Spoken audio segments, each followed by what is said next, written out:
that week in July where that falls on the 4th of July, we always had our carnival. So me and a couple buddies used to come in, make the dough, sauce, grate the cheese, put it in the freezer, let it ferment, so on and so forth. And that career lasted till I was 16, and I discovered girls. And I much rather at that point would want to chase the girls around the carnival and make pizza.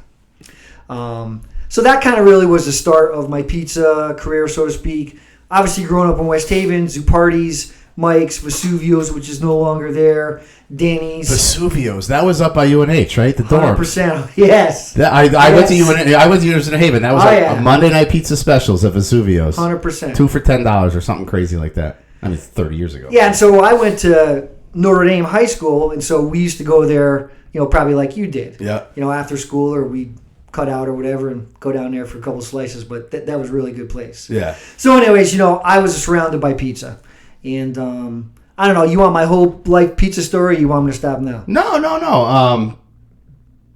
I want to kind of get into the whole New Haven style. Yep. Obviously, we're from the area. I didn't really know. So I grew up in Madison High School, went to University of New Haven, knew Vesuvio's. I haven't heard of that name in a long time. That brings back some memories for sure. Monday Night Football, baby, in the freshman dorms. We literally walked. So the freshman dorms are right across the street. Yeah. We just walk over. We knew all the guys down there. They knew us, our drunk asses. But I didn't really find New Haven, until I was out of school. Yep. I heard of Pepe's. Everyone, you don't really pay attention as a kid or a young adult, really, what it's all about. So how did you find Pepe's, and what gravitated you to that style? So that's a good question. I learned so much over the last 20 years about pizza. I just went to Zupardi's and ate pizza, and I didn't know it was a style. It was just, hey, let's go to Zoop's. Right. And probably, my mid-20s when I kind of discovered Worcester Street. I didn't hit Worcester Street. And for those that don't know, it's obviously one of the most famous streets in New Haven, kind of like Arthur Ave. The country. Yeah. Really? And it's got... For food, for pizza, for Italian, yep. It's got Sally's, it's got Pepe's, Libby's, Triscolini, Consiglio's. But the bottom line is I knew about it, but I never went there. So probably my mid-20s, I was dating this girl, and we had met this other couple. And make a long story short, we had standing reservations at Sally's for about 10 years. Oh, wow. So we had the secret number. We had Flo, who obviously was still there and part of the business. Every time we would make a reservation with her before we left, we had a connection down there. That's old school Sally's. Mm-hmm. We had the same waiter for the same time, this guy Johnny Monge, who actually owns Manja Beats in North Haven. But anyways, was there for 10 years, got married, had kids, and for those that know Sally's well, Sally's is not a place that you want to bring kids. Because the pizza could come out in 10 minutes, 1 hour, or 2 hours and 10 minutes. Right. So we ended up switching over and going to Pepe's. And we've pretty much been going there ever since. And we got pictures of my kids and the strollers and all this other stuff. But that really kind of was the basis of my kind of New Haven foundation. And I felt that I've always had pizza in my blood. What a lot of people don't know is that, I was in IT for 30 years, which is completely different than pizza. And so I tell people all the time, I traded making a lot of dough for a little dough, but I'm a lot happier. Yeah. 2012, I fired up pizza truck. It was a mobile pizza business. Me and a partner, and we did that for 3 or 4 years. It went gangbusters. But here's the story. At that time, I had 3 businesses: computer business, cabling business, and the pizza business. And my wife, who's put up with my craziness for over 30 years now, said to me, Frank, one of 2 things has to happen. Either one of the businesses have to go, or I'm going. And so, as I say, half jokingly, it was cheaper to keep her. So I stopped doing the pizza business because it was just crazy. I mean, I was 5 days a week with 2 businesses, crazy. I can imagine juggling an IT business with anything involved in the restaurant world at the same time. It was nuts. But it opened my eyes to a lot of things. It opened my eyes to anyone in the food service business. No one has any idea the amount of time, effort, frustration, stress that you have in the food service business. So anyone that has lasted a long time, any restaurant, any pizzeria, any mobile pizza business, or whatever mobile truck you want to talk about, it's a crazy, crazy amount of work. So where I'm going with that is huge accolades and respect for anyone in the food business. It's crazy because it's one of those businesses where like there's so many factors go into, like, you know, just working in Stonebridge, right? Yeah. Weather is like we like our summers really rely on good weather, and we haven't had it this summer.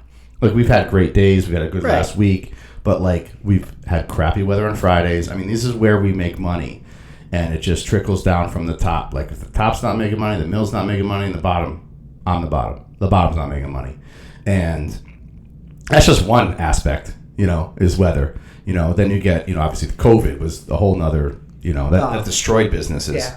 But I mean, it's I know what you're saying. It's you get to a point where, like, you have to trim down payroll. You have to, you know, it's not just a store. And I'm going to get to this in a second, towards the end. But I was at Target yesterday, and it dawned on me when I was there of really what's going on in this world. And It's a shit show. dude, I'll just get to it now because I don't want to forget. Do it. So I'm there, I'm buying a couple things, and the line is just the self-checkout. And I've seen people bitch about it online and whatever. It is 30 people deep. Yep. And I'm like, what am I even doing here? And I had a lady in front of me on the phone with her friend bitching about what we're going through. So I'm like, I'm never in a hurry. So I'm like, whatever. I'll fucking wait it out. I'm on my phone. Thank God you got phones. You just fucking pass the time. So one of the store guys comes over and opens up a line. He's like, line 10's open. And now fucking 35 people just rush to this line. I'm like, all right, just open. Now, I got a teenage girl telling me, Mom, over here. I'm like, what the fuck this is crazy. Yes, sir. No worries. My take now is this is what's happening with the rise in minimum wage. You know, it's easier to not hire people. Just have them self-check out. Those machines paid for themselves. And why pay the staff to come in? And I think this is just the bottom of this, or I should say the tip of the iceberg going down, of this is the future. Like, especially with AI coming in, like,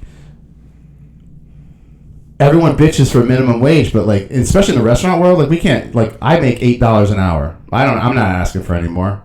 That'll put, like, places like Stonebridge would survive it, but other places won't. Right. You know, like, I grew up working for $5.50 an hour. Like, that's what teaches you. It's what hardens you. $3.31 an hour. That first job. Yeah, it's what it shows you what hard work. You know, and you get raises, and it's a corporate ladder kind of thing. You climb it. You're just gonna hand somebody $16, $18 an hour to start to do what? I don't blame Target and these corporations. They have bottom lines too, and this is what we're stuck with. And now, this is why, like, these fucking brawls break out at these places. Like, I was getting, like, I'm the most laid-back person. I'm getting frustrated. At one point, I'm like, I'm not fighting to go to line 10. I could care fucking less. I'll wait my time. But these people are, like, banging carts trying to get over there. Oh, yeah. It's nuts. It's nuts. Sorry, I went off on a tangent there. That's okay. It's your show. You can do what you want. No. So, all right, back to pizza. So now you're at Pepe's. Now, I think I asked you this question when we were at Nautilus. I was like, you know, what's your favorite? And you kind of were like, nah, don't do that. But there's the Holy Trinity. Yeah, so, you know, here's my feeling on the Holy Trinity. They're fantastic. They're world-class. They're iconic. Can't argue any one of those points. But here's my thought process and what I've seen in my time in this pizza world is that those guys get all the ink. All the headlines, all the newspapers, all everything. And I'm not begrudging them a bit. Deservedly so. Yeah. But But here's the deal. So the way I describe it is Sally's, Pepe's, and Modern. And I also want to include, it really should be the big four. But the Trinity sounds better, obviously, because it's three. But one place that doesn't get enough ink on the old school pizzerias is a place called Grand Abit's. They were actually right down the street from Modern. Okay. And just by the look on your face, I can tell you I might not have never heard of them. I've probably driven by it a million times, but I don't. Yeah, so... Is it on State?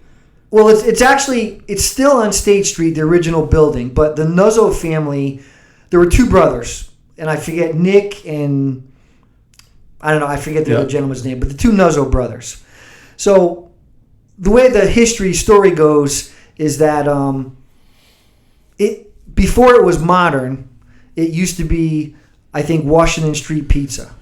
And it was something else before that. And actually, a gentleman by the name of Tolley, last name Tolley, who's got Tolley's in East Haven, he started the original pizzeria.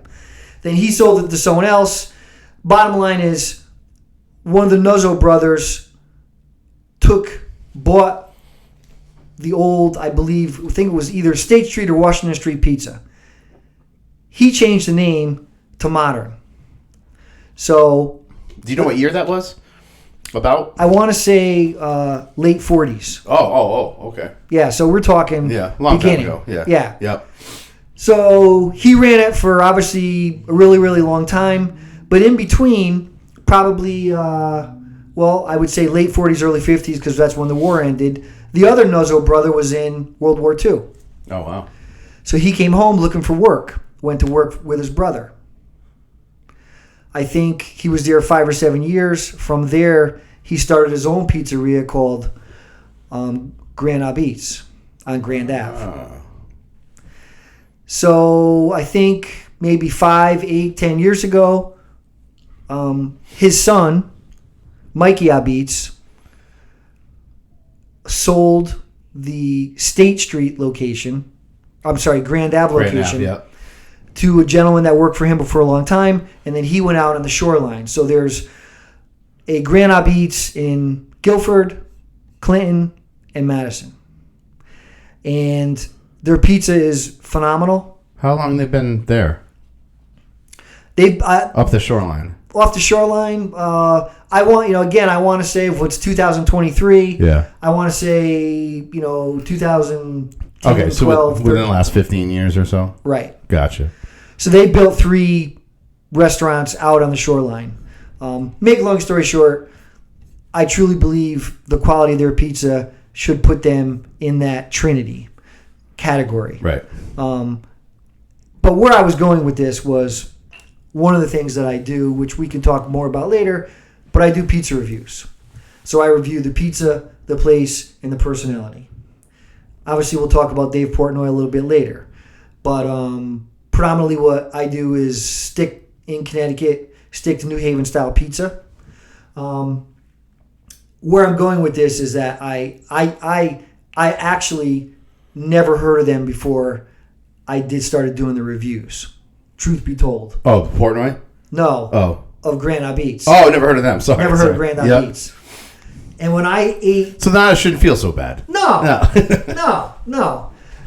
But I don't claim to be a New Haven person anyway, so... That's okay. Here's the thing. If Sally's, Pepe's, and Modern, 20 years ago, they were Major League. And then everyone else was AA, AAA, college. Well, the scales have changed drastically. So you've got places like Grand, place on Forbes Ave. The name just escapes me, but I'm going to come back to it. Ernie's on Whaley Avenue. Tipsy Tomato on 34. Yeah. There's a place in Torrington called Sasso's Coal Fire Pizza. Probably one of the biggest, huge players is a place called Fuco in Cheshire. You got some parties in West Haven? Yeah, Zupardi's and Mike's are absolute classics. Yeah. They are all on that same tier as the Trinity. What's the one in New Haven that was on State and moved? It was right near Diesel. There was Delegna. Delegna's, yes. And then there was another, and they combined their names. Oh, did they? I forget what the heck what they're called. I thought they were solid. Yeah. Yeah. I had it once and it was good. Yeah. And obviously Bar. But where I'm going without mentioning every single person is the game has changed for New Haven style pizza. Right. They set the bar and people are coming up to that bar. 100%. Yeah. Can I say one thing? Say whatever you want. I feel that I can't say this about the Worcester Street stores, but their sister stores. I knew this was coming. I'll just fire one out. Pepe's at the casino. Mm-hmm. Trash. Okay. I can't say trash because I'm drunk at the time. I usually buy it. Yeah. And it feeds my craving. But I like how you do your reviews, and the last part of it, you said personality. Yep. They have none up there. Granted, I give them the benefit of the doubt. They're dealing with a lot of idiots at the casino. But I'm not one of them. I am always, I'm in the business. I'm very polite. I tip very generously. And I can't go all down on all the experiences I've had, but I'm done with them. I'm done with them.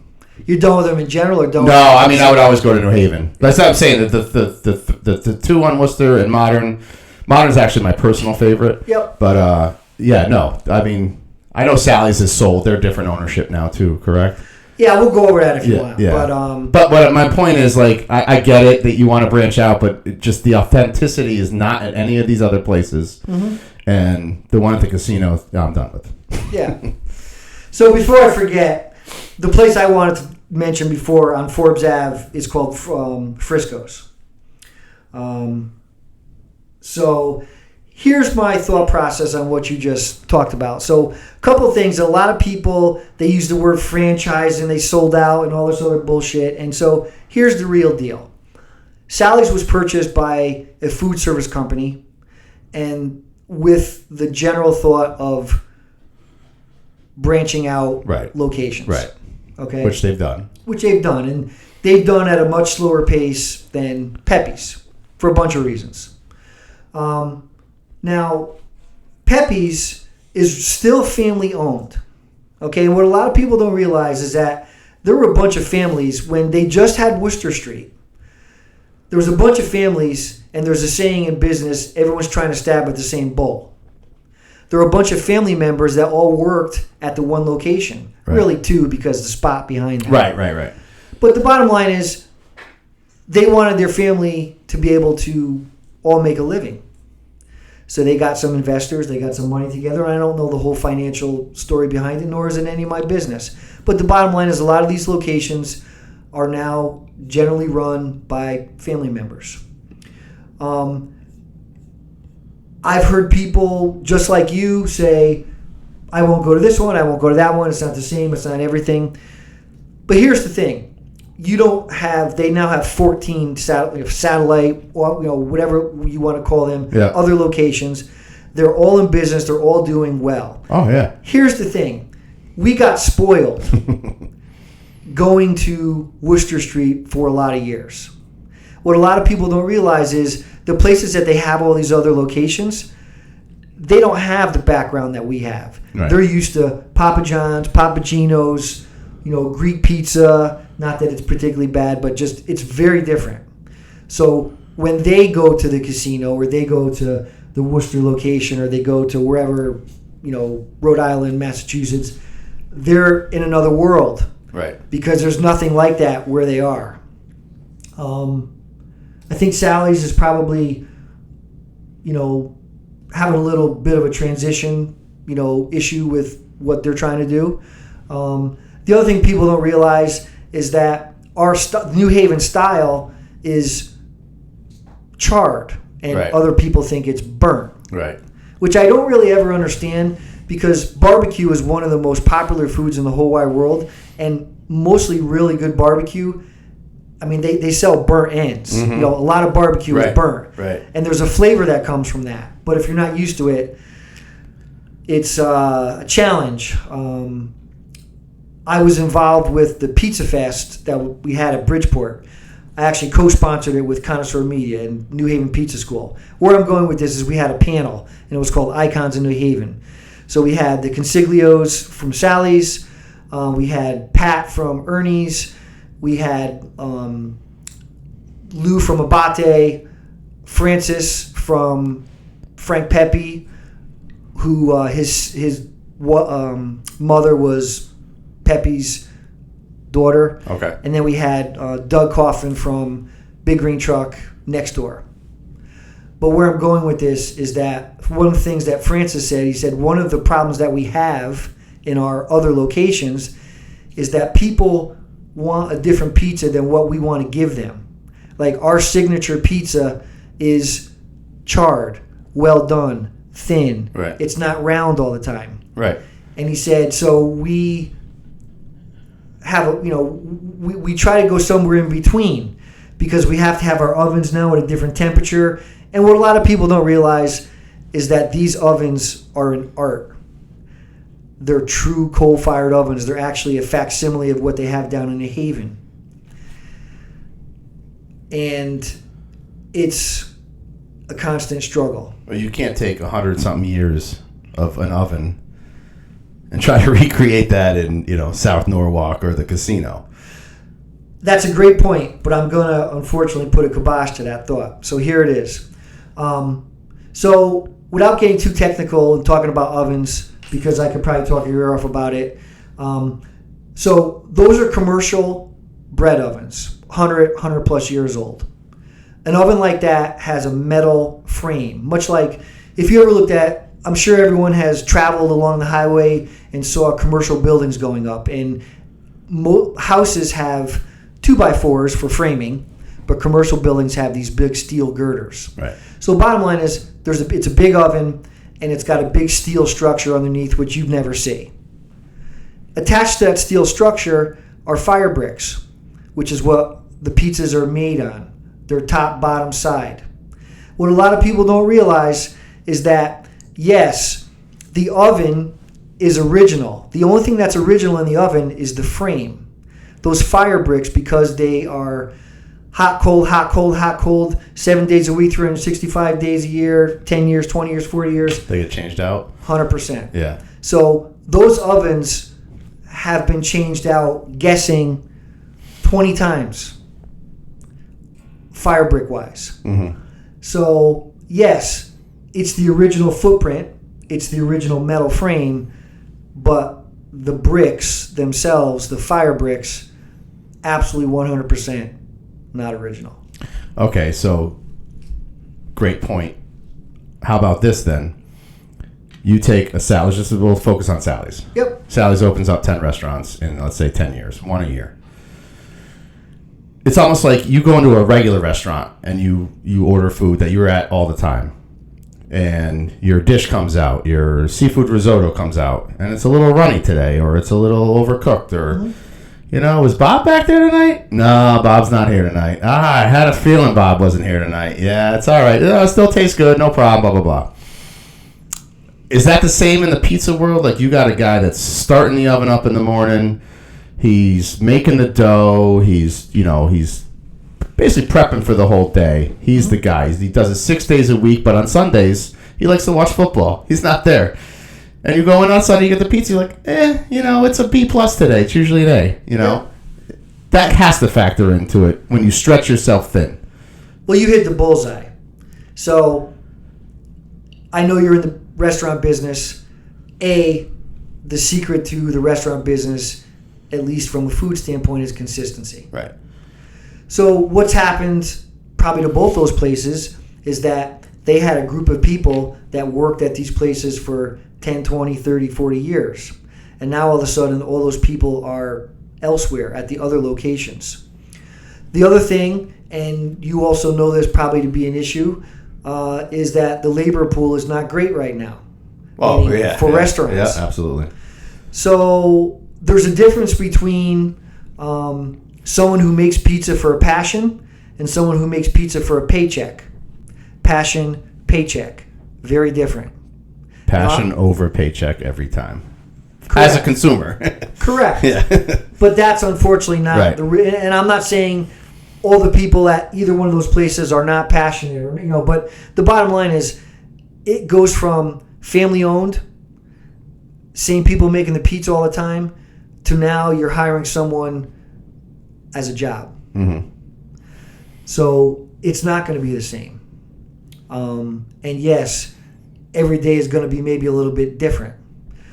But that's an issue not only with Sally's and Pepe's, but with a lot of places. Yeah.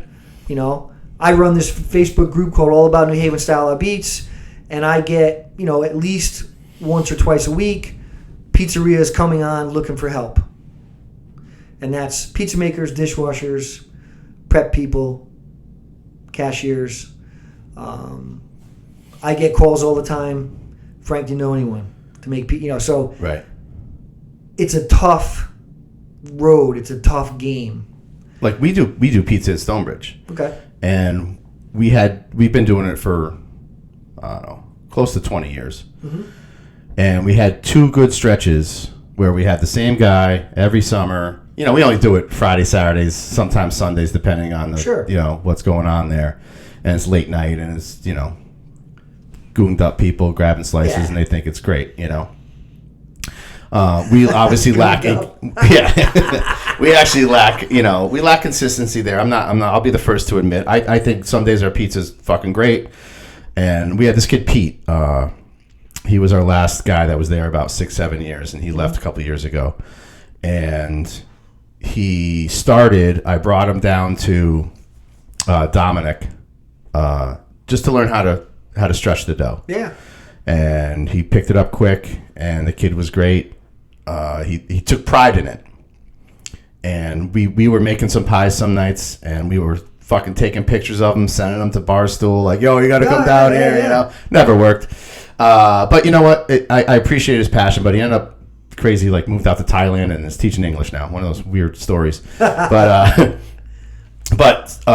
now we got the kid Gabe, and Gabe's, makes a great pie, but, it's just the inconsistency of, sometimes it's over sauce, sometimes it's, I don't know. It's fine, but, he also was a cook there too. So he's pulled in a couple different directions, and I get it. And, with the way the weather's been wacky, it's like, should I come in now? Should I come in later? It's not a consistent pizza business there. It's more an amenity for the crowd. Late night, you have to serve food. Sponge. Yes, yeah, exactly. Definite sponge. I remember the Demery sponge pizza. Demery's. Oh, fuck. We're going back. We're going back to the day. Yeah. I almost got my ass kicked there one night. I got out of there quick. It's you get into that consistent model, and I guess I was wrong about the ovens, but I don't know, like the shortness of staff and turnover too. Yeah. Like I see it as we go through so much turnover there, and a lot of these young kids, these young busters, they're there for the paycheck, and they have to be told what to do at all times. Like they just don't pick it up. They don't get it. And that pains me to say moving forward in the future what work ethic is going to be like. Because I've been in the same place for almost 25 years, and it's just not the same on that side of the ball. No, sir. It's a huge issue. One of the biggest questions people ask me all the time is, why don't I open up my own pizzeria? And I basically tell them, because I don't want a fucking headache. Yep. And that's really what it would be. It's a tough deal. It's a tough game. And I want to make sure I make this clear. Making pizza, really any food, but because we're talking about pizza, is an art form. And I'm not trying to make this anything more than it is, but the bottom line is that, you really have to know what you're doing, love what you're doing, and, have passion in every single pizza you make. And that's a hard person to find. Yeah.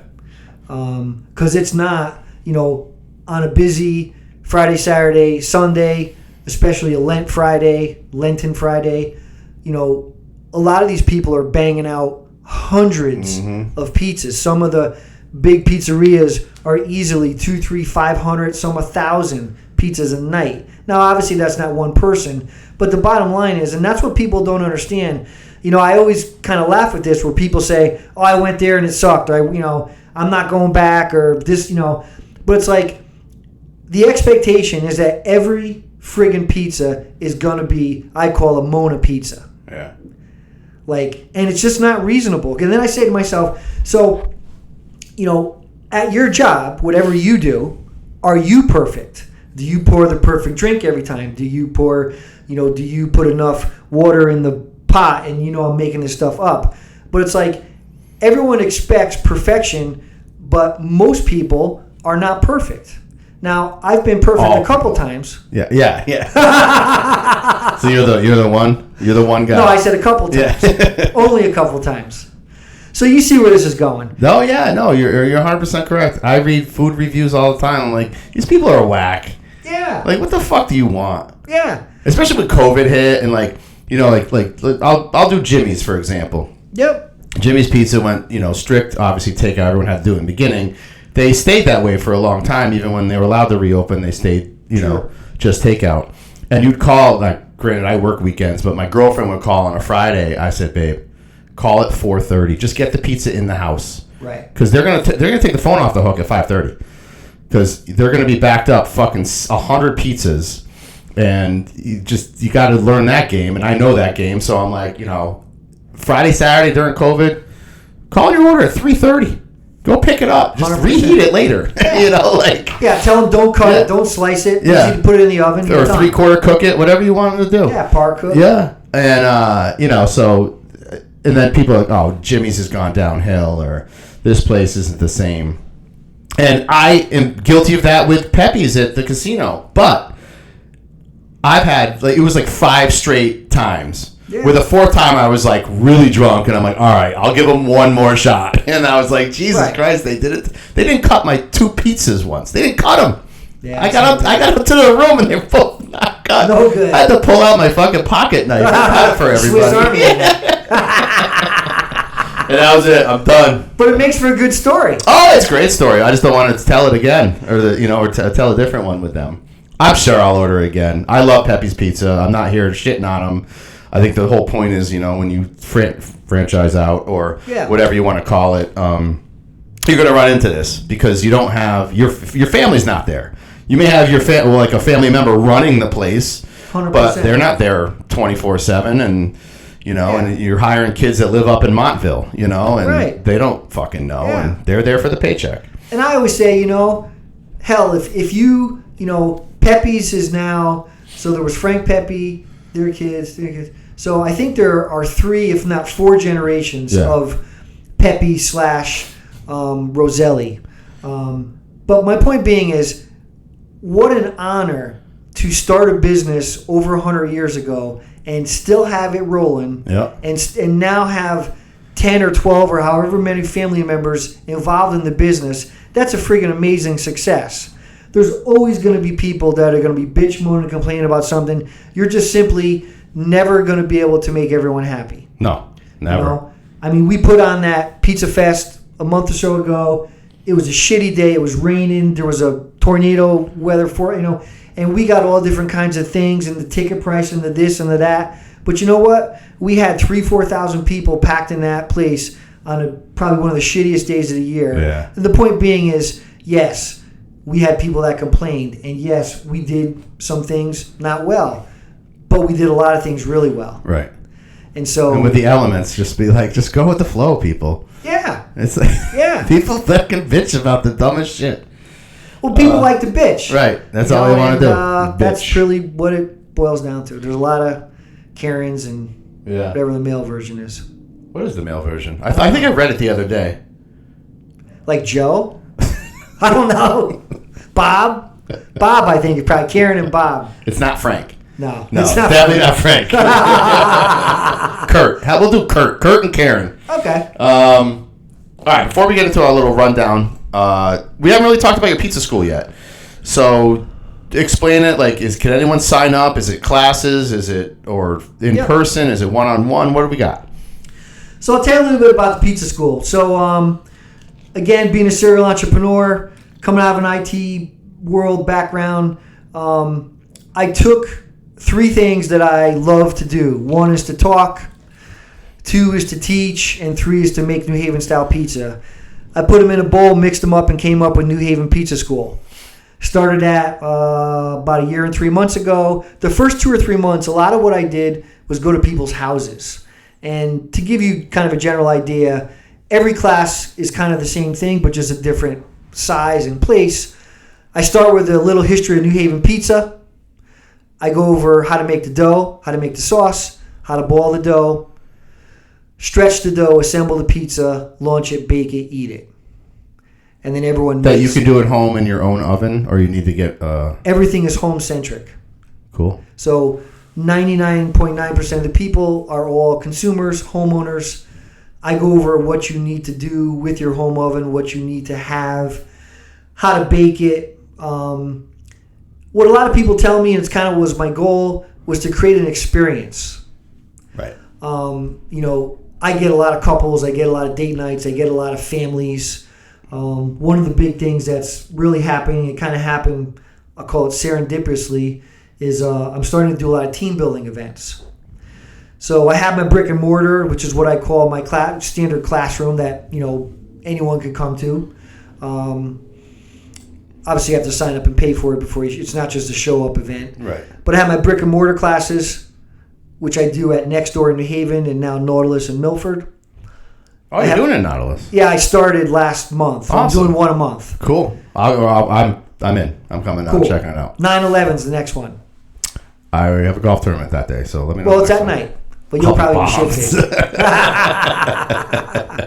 But every month I'm going to do one down there. And, again, brick and mortar, team building events. I've done a bunch for Hartford Healthcare and a couple other places. I have a bunch coming up.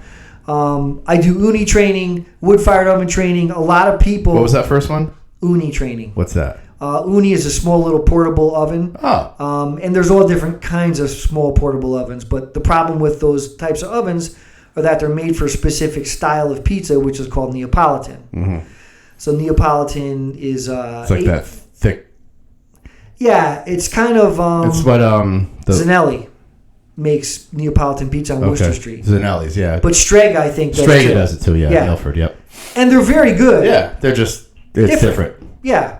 So I do uni training, portable oven training, wood-fired oven training, and I've actually done probably 2 or 3 restaurants who want to start doing New Haven-style pizza. So that's really kind of the pizza school in general. I've been super, super lucky and humbled to have gotten a tremendous amount of press in the last year. I've been on Channel 8 3 times, Channel 3 twice, Fox 61, News 12, front page article in the Register. I had an article in the Wall Street Journal about 2 months ago. I got interviewed about a month ago for the Washington Post. That article is going to come out soon. I've got none of those. I've got a New Haven pizza book in the works and a New Haven pizza podcast coming. Nice. Where are you going to run that out of? Probably I'm going to do that with Connoisseur Media. Okay. So, whether it's Star 99 or whatever they decide to do it on. Yeah. So what's obviously pizza, but what's like the platform behind it? Well, that's still in the works. But we want to kind of do it like, remember back in the 80s and 90s where they had the Fan, the talk show? Yeah. I mean, which isn't anything different than probably what most people do nowadays. But that's really what it's going to be. It's going to be a subject topic. We're going to have maybe a pizzeria come down, bring a couple pizzas, do like a little review, talk to the owner, get the history, BS with them. And, it's going to be like New Haven versus New York pizza. People are going to be able to call in, give their opinions. That's generally speaking what it's going to be about. Nice. So what is... Obviously, New Haven is your number one. What style pizza? Do you rank them? But do you have a second favorite? Because I do, and you're probably going to laugh at me when I tell you, but... It's not Chicago, is it? Deep dish? We didn't get to me yet. Oh. We're on you right now. I'm trying to turn this, baby. I'm turning. So I will tell you that my second favorite pizza outside of New Haven... is your next pizza, right? is actually a Detroit pie. Oh, come on. Yeah, man. You're going to bust my balls over Chicago. Is this a battle, Chicago or Detroit? Yeah, Detroit's it. So I got a guy that helps me at the pizza school. Guy's name is John. And he turned me on to this other style called tavern style, which is really good too. What a lot of people don't know, and quite honestly, up until probably about 5 years ago, I didn't know either, truth be told, is, there are 20 to 30 plus different pizza styles in the whole world. Yeah. Neapolitan and New York being two of the most popular. What a lot of people don't realize is really outside of Connecticut and New England, a lot of people don't know about New Haven style. Right. It's starting to grow. It's in Florida. I travel. I see some spots. Yep. And it's getting there, but, I don't fucking want them to know. Seriously, I don't give a fuck if they fucking know. Fucking stay out in Idaho and eat your fucking Greek style. Seriously. Like, if you come here, like, people that come from out of town and come to Stonebridge, I direct them right to New Haven. Yep. Or if they're, like, they don't want to go into the city, I go to some parties in West Haven. Easy parking on the street. You fucking get a great pie. But, like, I'm cool with keeping it here. I know they want to expand, but... Yeah. No, I mean, that's your thing, you're a selfish bastard. Yeah. And we're here for the pizza. Oh, Shut up. Yes, Chicago style. I just always liked deep dish. I went to Chicago, I think we went to Illuminati's. It was one of the two big ones. I think it was Illuminati's we went to. And I don't even consider pizza. I can't talk to you anymore. No, it's not pizza. It really isn't. I agree. It's a casserole. Yeah, it's a casserole. It's a lasagna. But I love just the sausage and the sauce, and it's fucking fork and knife, and it's delicious. It is. But honestly, like, I think second favorite for me would probably be, like, honestly, I don't mind Greek style. Only because you kind of grew up on it. Sure. Like, pretty much every pizza you got delivered when you were younger was Greek style. Yep. Right? For the most part. Ate a lot of Papagenos as a kid. Never liked Domino's. Never liked Papa John's. The Hut? You like the Hut? Hut, yeah. Well, there's your deep dish right there. Now, Detroit style, I always thought was Sicilian. Is that the same? Well, it's similar. It's similar. Like, also, like, Pizza Hut brought Detroit style pizza into, like, the American lexicon with their commercials. I'm like, what the fuck is Detroit style? Detroit style is made in a very specific pan with a very specific cheese. Brick cheese is what actually lines the side of it. And then the sauce is on top, and it doesn't go on top until the pizza's done. And so it's got its own little, You consider it pizza, though? Yeah, 100%. Because it's like thick, though, no? Yeah, but Sicilian's pizza, and it's the same kind of thing. So why are you calling Chicago pizza not pizza then? I didn't say. Yes, you did. You said it's a casserole. Because Chicago actually is made with like a pie crust. It's not even dough. So it's really, you don't want to go there, I'm telling you. Well, no, I'm going to lose to you in this debate, obviously. But I got to fight my fight. But listen, in all fairness, when Pizzeria Uno was down the street or in Milford, yeah. I went there certainly a couple times a year for something completely different. Mashed potato. Yeah. I mean, that thing was pretty good. Oh yeah. Yeah, it was like an appetizer though, right? It was like a mini self-serve mashed potato on top of their pizza crust. Yeah. Yeah. But I enjoyed it. It was really heavy, but it was tasty. Yeah. Would I want it every day? Absolutely not. The question I have for you, you might not want to answer this, but I'm going to ask you anyways. Go for it. Colony. I got thoughts on Colony. When they first moved to Milford, I'll be the first to admit that I was just going off of what everyone else was saying because I'd never had it before. And it was 90% negative, 10% positive. I would go there because my friends work there, still do to this day. Yep. And I wouldn't even order pizza. I just go there and drink. And then I ordered a pizza one night, and I was like, you know what? This is fine. Then I took some for takeout. And here's my thing with Colony. Eat it there. Sure. It's fine. I think it's got good. I still think they kind of like give you the middle finger when you order a topping, and they just like throw like 3 slices of pepperoni on it and charge you $3. Seriously, or sausage or any of these toppings, but yet you order olives and you can't even see your pizza. I'm okay with it. It grew on me, but like I said, if I don't finish the pizza, I'm not taking the rest home. I'm not taking it home. I have to eat it there. It turns into cardboard. Yeah. Yeah, so, we will probably eventually talk about Portnoy, but my feeling with Colony is the same way I feel about Portnoy. As a business person, I think what Colony did, and I think there's 5 partners. I think one of them's a hockey player. Yeah, Chris Jury, yep. I have a tremendous amount of respect for them because they kill it. And they crush it. They laugh every time they go to the bank. Do you know why they kill it? Well, one of the reasons, I'll just say why. Well, I don't know their formula, but the kids love it. Yeah. They pack. I don't know about other towns, but they get all the little league teams, the after basketball, like those. They cater to a lot of those kids. Like and you'll see tables of 20, fucking 20 pies going out. That's a fucking $400 tab right there. Yeah, and a lot of booze they sell. Yeah, they do good in booze. And the place is beautiful inside. It's open. It's clean. It's got a lot of character to it. But a lot of people don't know that obviously the original Colony was from Stanford. And so, right. I think they bought that person out or, again, the whole background, I'm not 100% sure. But so the actual pizza itself, again, I agree, definitely got to be eaten there. It's just so different from New Haven style. Oh, yeah. That, again, it's a 1 or 2 time a year. I never trust a me. pie that is so uniform every fucking time it comes out. Well, that's because it's sheeted and it's made in a pizza form, a pan. Right. So, and that's the thing, it's I used to work at Marriott. We did Pizza Hut there. Conveyor belt. Boom. Yeah. Like that much oil in the bottom of the pan. Yeah. You throw the thing. Yeah. It came out perfect every time. But I think it's like everything else. People either love it or hate it. Yeah. To me. If I go there, I get a pizza. Yeah. I mean, why not? Absolutely. It's certainly not bad. You can eat it all the way to the crust. It's just different. Yeah, it's just different. And again, it has grown on me though. But like I said, I'm not taking it home. Now, is that before drinking or after drinking? I'll go there. Sober? No, yeah, I'll eat it sober. Like we actually, the last 2 years we've gone there for my birthday to start. We all met there, and then we go over to Citrus and bounce around town. But yeah, we'll get like 4 or 5 pies before we really get after it. And okay. I could eat a whole pie too. Just fucking. Those are Scoobies. Yeah. Yeah.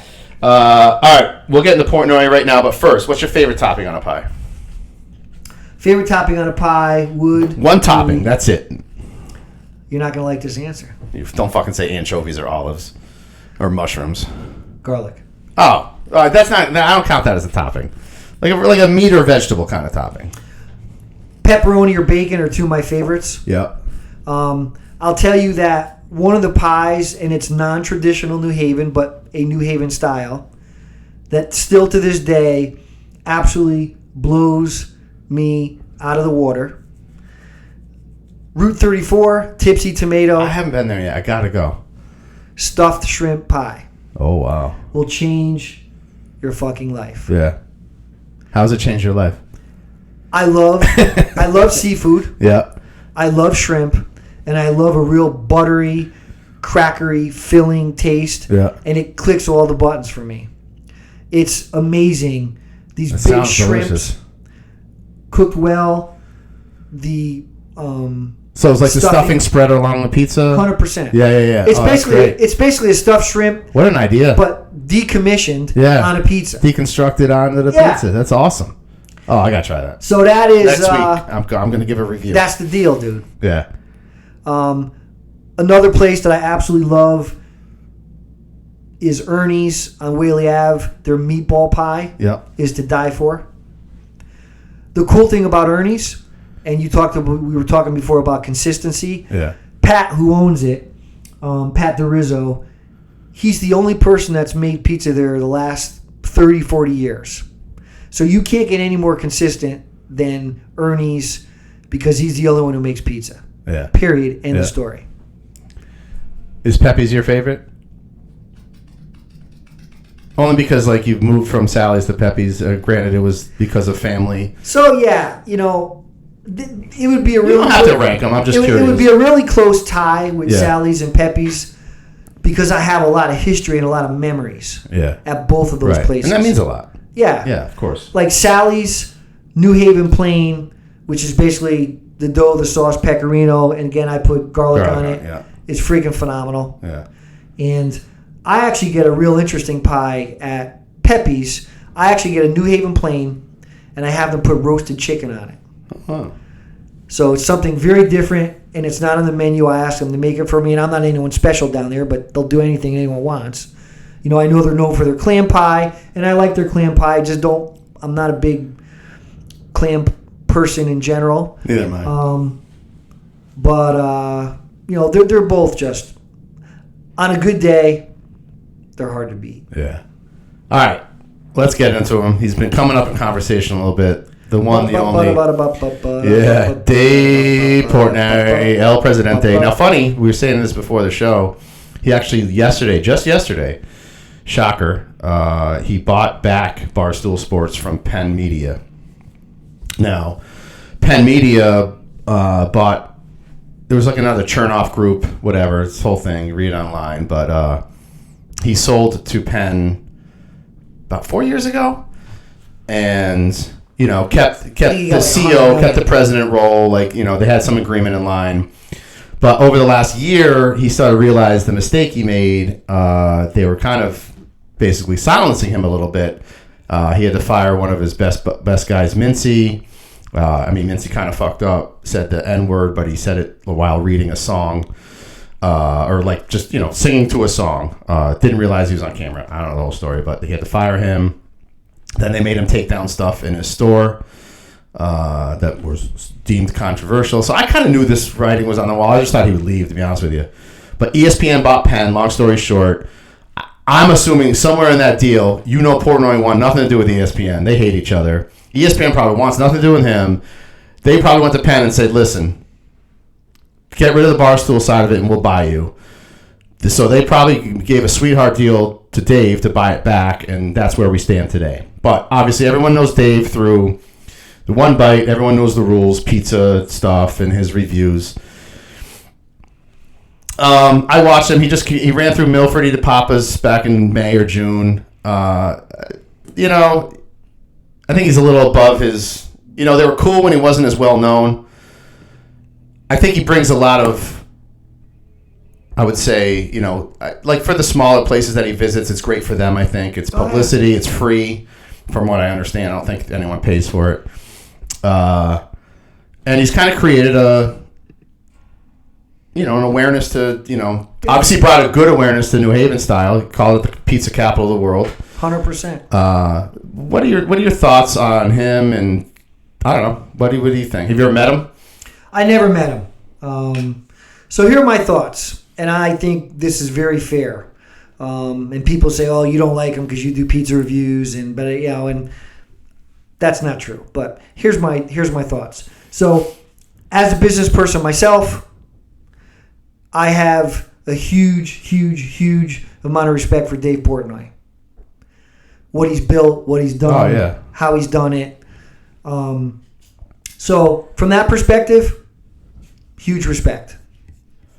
From a pizza perspective, and I'm going to more clearly define this as he's not a pizza guy, meaning he's probably never made a pizza in his life or knows very little bit about it. He's a personality. He's an influencer. You cannot argue with what he's done good for a lot of places. What other people don't know is that the places that he's given not so great reviews have had, unfortunately, just the opposite effect. But no one ever talks about that. Mm-hmm. They just talk about the places that he's blown up. Right.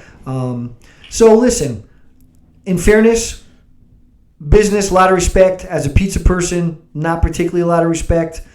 The thing that really bothers me more than anything is, again, kind of being a technical pizza person and a kind of a maybe growing pizza personality, and I've had my own pizzeria, so to speak, is mobile pizza business. Yep. Once you put a pizza in a box, it's a different game. So the fact that he's doing pizza reviews out of a box, and some of them have been sitting in there for 5 minutes, 10 minutes, 20 minutes, maybe longer, it's unfair, and it's not really the correct way to do it. And I'm not tooting my own horn because there's Dave Portnoy and you can't see me, but Dave Portnoy is way up on the scale and the Pizza Gavones is way down on the bottom of the scale. But one of my opening lines when I do my intro is, all my reviews are oven fresh pies, never anything out of a box. Right. So that's kind of how I feel about him. He's gold. I mean, what I feel and what he does are two different things. People either love him or hate him. And my thought process for doing my pizza reviews was I was never trying to compete with Dave Portnoy because that would be foolish. Right. I just wanted to get all the people that didn't like him. So if there were 5 or 10 million people that loved Dave Portnoy, there were 5 or 10 million people that hated him, and I'm trying to kind of get those people. Right. It's funny because, I watched him, and like when he went through Milford, when he went to Papa's, I think it was his first time in Milford, reading all the comments when it finally came out, and like it was funny. It was it literally is. It's like fucking Republicans and Democrats. Oh. If they know him, they love him. If they don't, who the fuck's this guy? And it was like right down the middle, 50-50. I was just reading. I just laugh. I'm like, I happen to know him. Like I said, I don't mind him. Like you said, his reviews are from a box. I think where he is now, it almost has to be. Like, he can't go and sit in a restaurant and not be bombarded with a gazillion people. Right. And a big media fucking frenzy. So I get why he does it now. But back in the day, before anyone knew him, he probably should have been doing it straight off the And then his thing is one bite, everyone knows the rules, but he takes 20 minutes. Well, I think that's the joke behind it, I think. But now I see all these others, like some guy from like Ireland who does them. He was at Modern, and there's this one guy I ran across. He either lives in Canada or Buffalo, one of the two. I can't figure out which. Pizza Dave or something. Yeah, dude. And he's and he only gets pepperoni. Yeah. And he's got like this mullety fucking mohawk with this, this Canadian accent. So he's probably from Canada. But he caught on. And he's fucking like I don't think he realizes that he's funny. He's naturally that way. Yeah, he is. He's just kind of goofy. He doesn't have a shtick. Yeah, he doesn't. He like puts a pizza up, good flop, this and that. And he goes to these random places no one's ever heard of.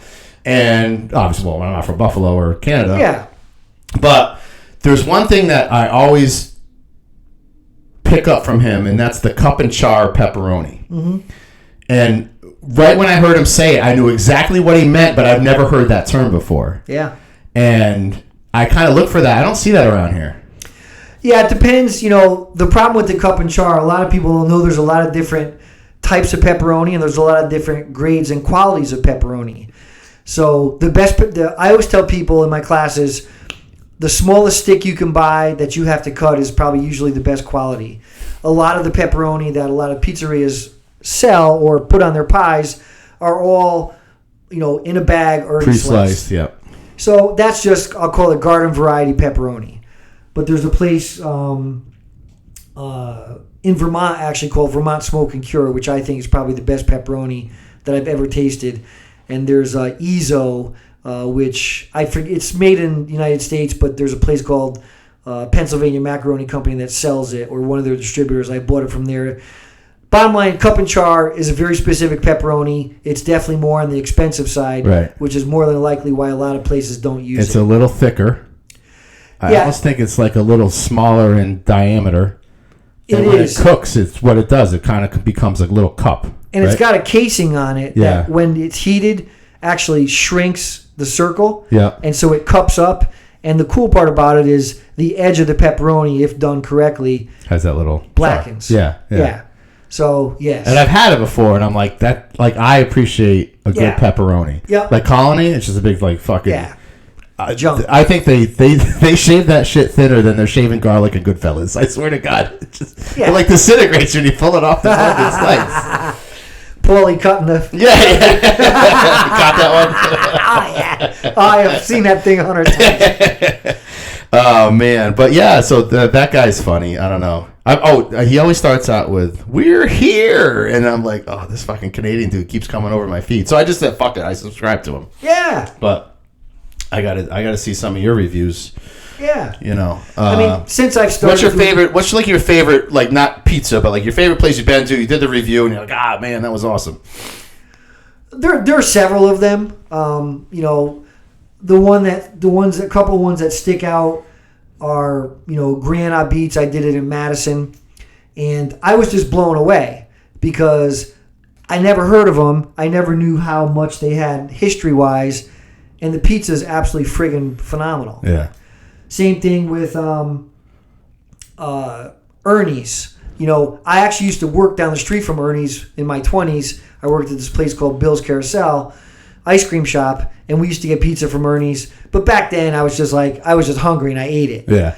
But it's a really cool place in there. It's like a throwback from the 60s or 70s. You know, the panel walls, it's just a cool place. And another place that's fantastic is next door on Humphrey Street in New Haven, which is where I do a lot of my classes. It's the old Humphreys. Yeah, Humphreys East. Yeah. What a lot of people don't know about that place is that everyone, at least in Connecticut, knows about the Big Green Truck. Yeah. Doug Coffin started it 20 years ago. So he sold the Big Green Truck, and he opened up next door. So if people like Big Green Truck pizza but don't want to wait for the next Big Green Truck party, right, they can go down to next door and get the same pizza on the truck there. Yeah.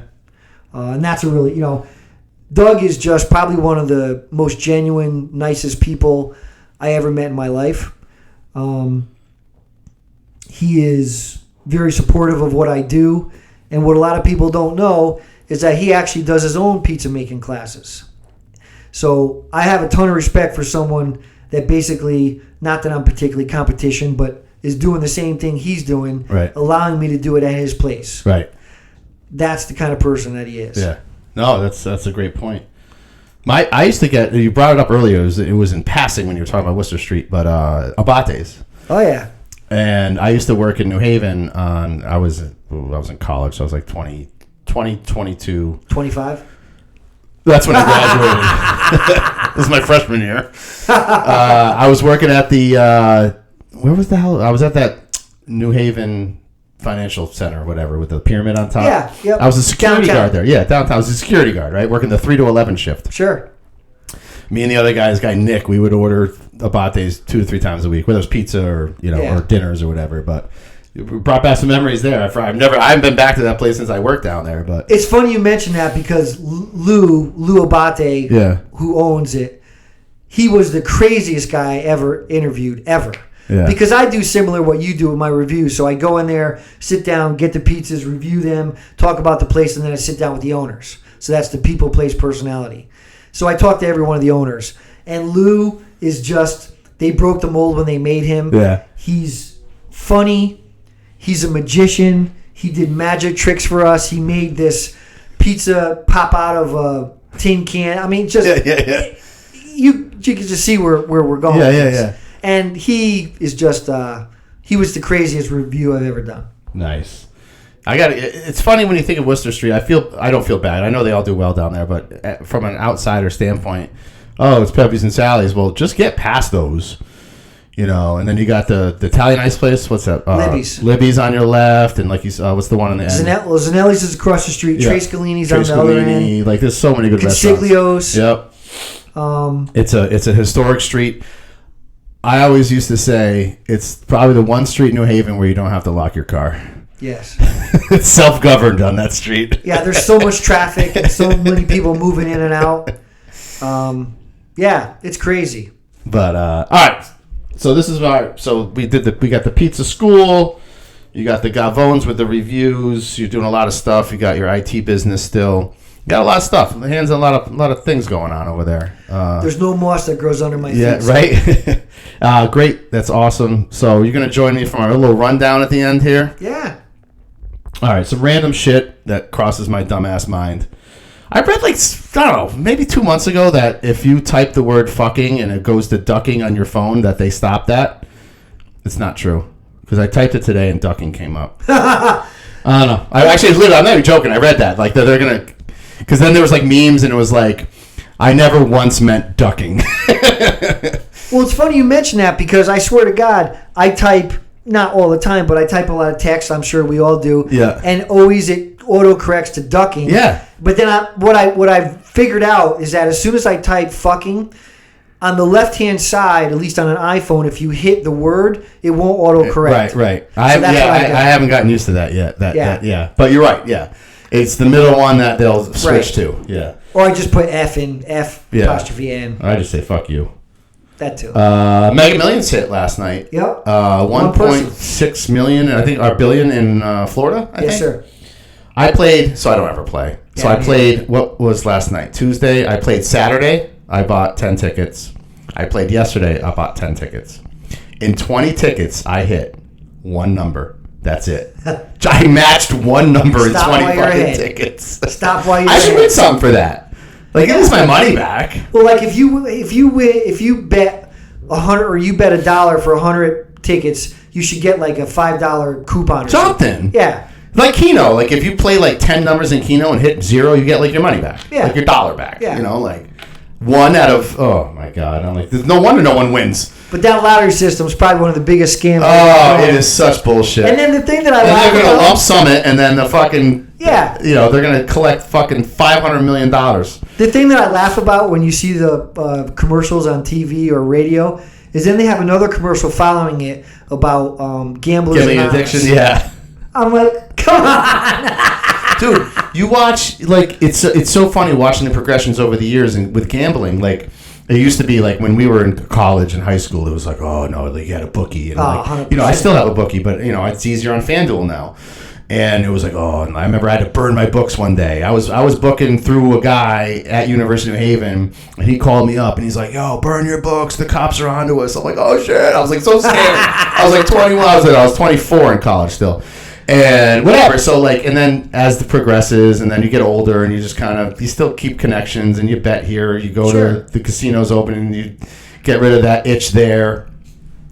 And then all of a sudden, the same thing with marijuana.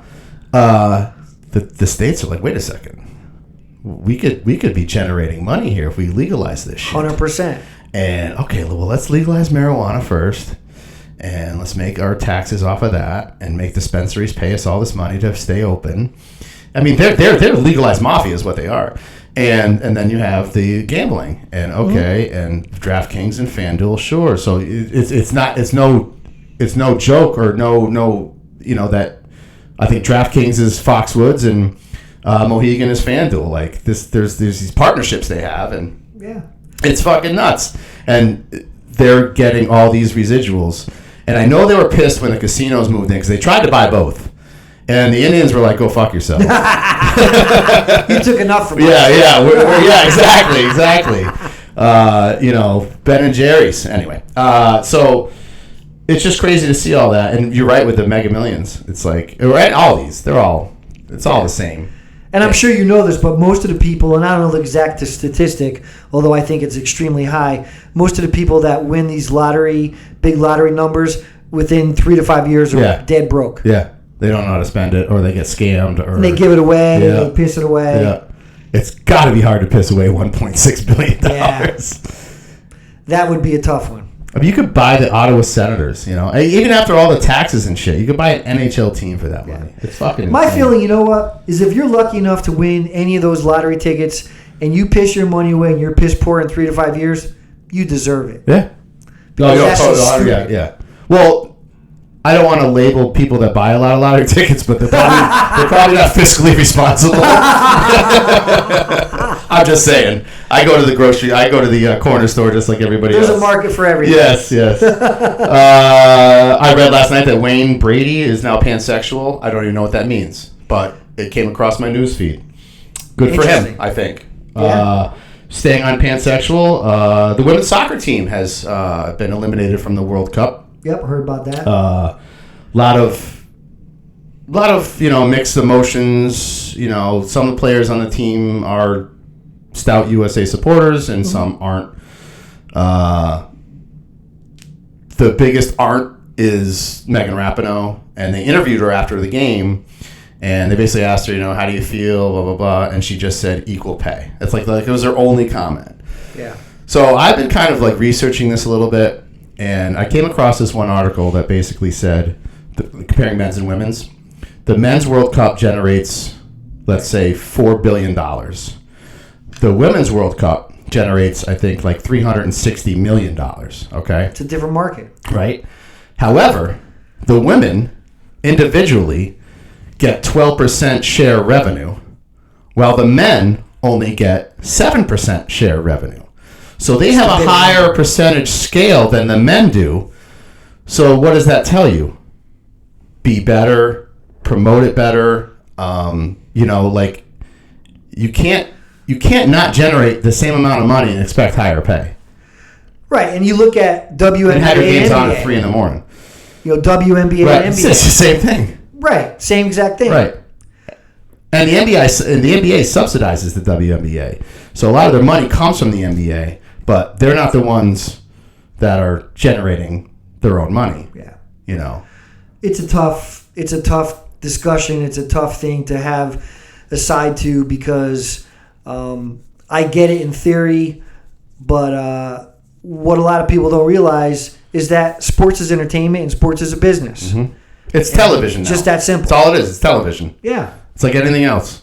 Does a Tom Cruise movie do better than a whoever movie? Right. It is what it is. Yeah. I don't think it's anything to do with gender except for the fact that the men play at a higher level.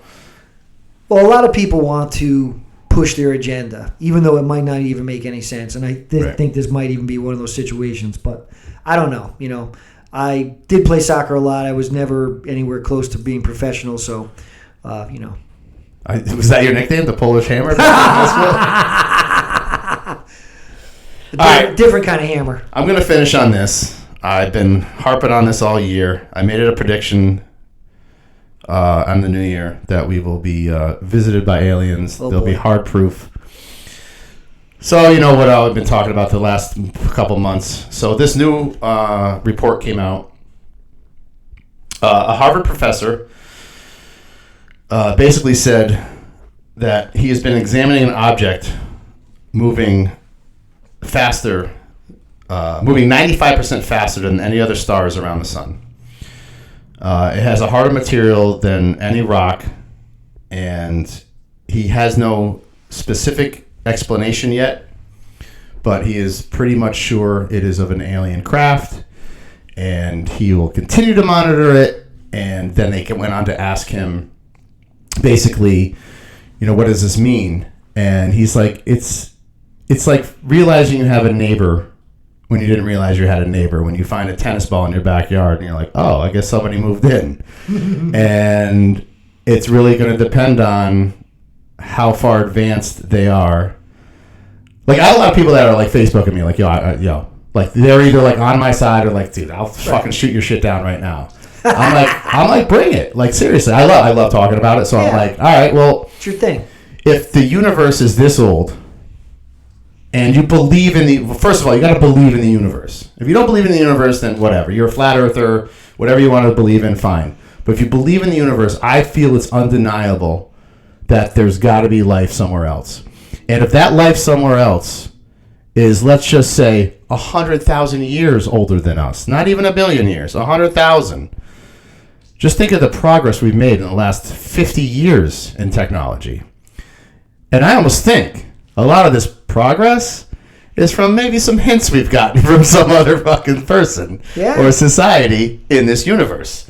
So that's my weekly alien update. You got anything to add before I give you your score? I got to score you. Oh boy, couple things. I think it's statistically absolutely 100% impossible that there's not life somewhere else. Yeah. Maybe not life as we know it. Maybe they don't look like us, act like us, but there's no possible way with the expanse of this universe. Right. It's just it's mind-boggling. Right. It's so mind-boggling you can't understand it.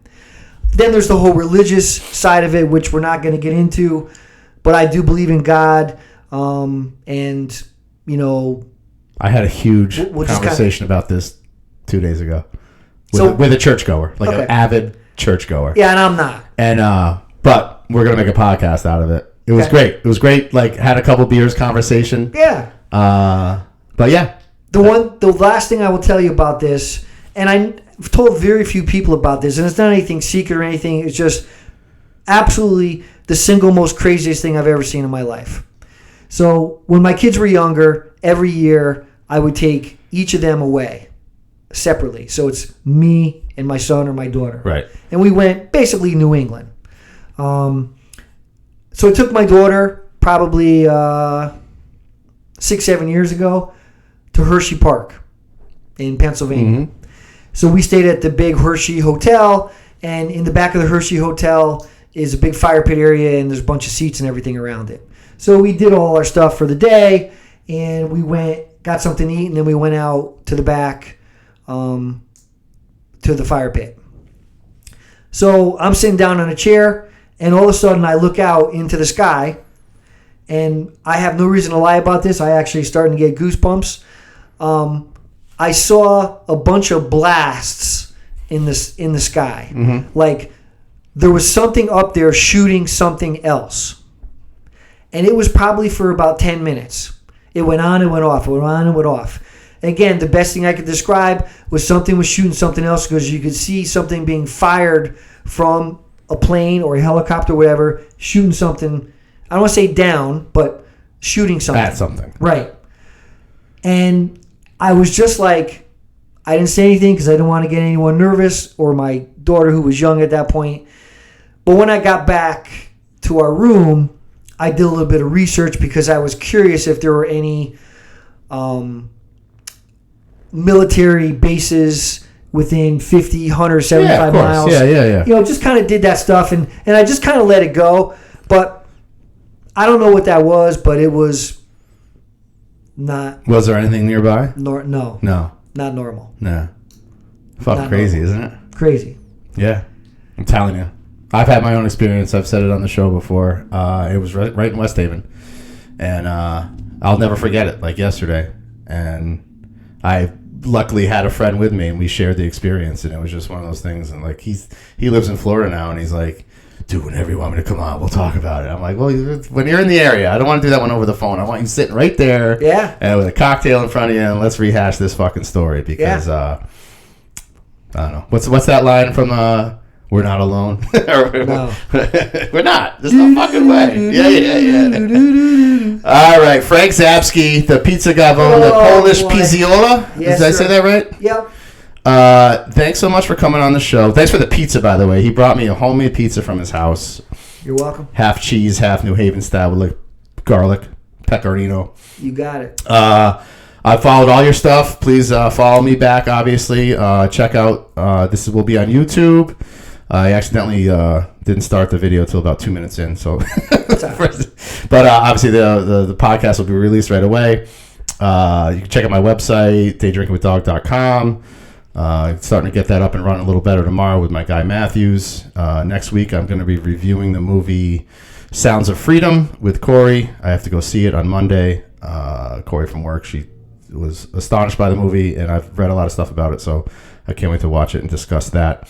As for a review, Frank, I don't really review my guests. I don't like to put numbers on it.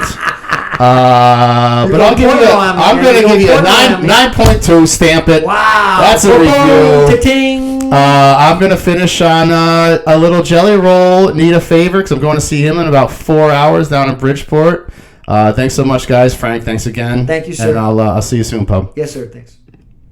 I only talk to God when I need a favor. Nice. And I only pray when I ain't got a prayer. So who the hell am I? Who the hell am I to expect a savior? Oh, if I only talk to God You just when don't I need expect a this coming out of this guy's favor. body. I know. That's the hardest thing for me to get by. As stupid as it sounds. I